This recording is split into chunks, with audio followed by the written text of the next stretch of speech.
জাহান্নামে কেন অনেক নারী থাকবে জানেন? কারণ তারা শুধু নিজেরা অপরাধ করে না, যার মুমিন মানুষের নূর তারা কেড়ে নেয়। দ্যাট ইজ ওয়াই তারা জাহান্নামে বেশি থাকে। মেয়েদেরকে বলছি স্পেশালি, হয়তো এই কথাগুলো মেয়েদের কাছেও যাবে। তাদের এই উদ্ধত মাথাটা আল্লাহর বিধানের সামনে আত্মসমর্পণ করতে চায় না, এই কারণে তারা জাহান্নামে বেশি থাকবে।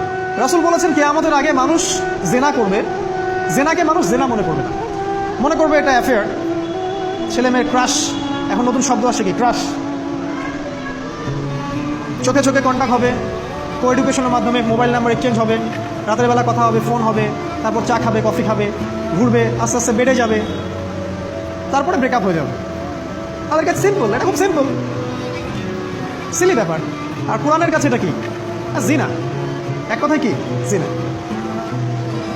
জিনায় লিপ্ত থাকা অবস্থায় দোয়া কবুল হয় না, কিন্তু মানুষ যদি এটা থেকে বের হয়ে তওবা করে আল্লাহর জন্য, তার দোয়া অনেক বড় মানুষের দোয়ার মতো কবুল হয়।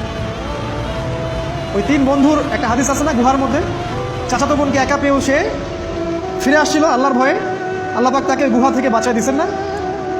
হাদিসটা পড়ে দেখবেন, অনেক বড় হাদিস। জিনা থেকে দূরে থাকলে হৃদয়ে নূর আসবে। আপনি আমি যদি আমাদের চোখকে এই পর্যায়ে নিয়ে যেতে পারি যে কোনো গায়রে মাহরামের দিকে চোখ পড়লে আমরা নামিয়ে নিচ্ছি, তখন আপনি ফিল করবেন আপনার মনের মধ্যে নূর আসছে। এই যে আমি এখন একটা লেকচার দিচ্ছি, আমার খুব ভালো লাগছে, ঠিক রাস্তায় যেতে যেতে যদি আমি 8-10টা মেয়ের দিকে তাকাই, আমার এই নূরটা উঠে যাবে। জাহান্নামে কেন অনেক নারী থাকবে জানেন? কারণ তারা শুধু নিজেরা অপরাধ করে না, হাজারো মুমিন মানুষের নূর তারা কেড়ে নেয়। দ্যাট ইজ ওয়াই তারা জাহান্নামে বেশি থাকবে।